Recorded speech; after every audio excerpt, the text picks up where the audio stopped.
Hi friends, welcome. അപ്പോൾ ഇന്ന് ഞാൻ ഒരു ചക്കയവിയലിൻ്റെ റെസിപ്പിയാണ് ഷെയർ ചെയ്തിരിക്കുന്നത് കേട്ടോ. അപ്പോൾ നമുക്ക് നല്ല ടേസ്റ്റി ആയിട്ടൊരു ചക്കയവിയലാണ് ഞാൻ തയ്യാറാക്കുന്നത്.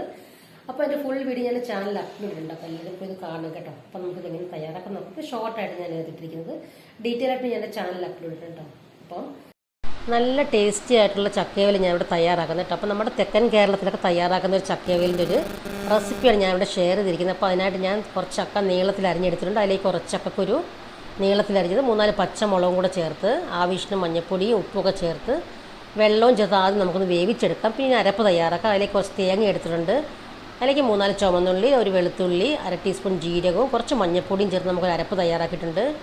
അപ്പം ചക്കയൊക്കെ ഇവിടെ വെന്തിട്ടുണ്ട്. അപ്പോൾ അതിലേക്ക് ഒരു മുരിങ്ങയ്ക്കായി കുറച്ച് മാങ്ങായും കൂടെ ചേർത്ത് ഒന്നുകൂടെ ഒന്ന് വേവിച്ച് നമ്മൾ നേരത്തെ തയ്യാറാക്കി വെച്ചിരുന്ന അരപ്പും കൂടെ ചേർത്ത് ഒരു 3 ടേബിൾ സ്പൂൺ വെളിച്ചെണ്ണയും ചേർത്ത് നമുക്കൊന്ന് ഇളക്കി എടുക്കാം. അപ്പോൾ നല്ല ടേസ്റ്റി ആയിട്ടുള്ള ചക്ക ഇവിടെ തയ്യാറായിട്ടുണ്ട് കേട്ടോ.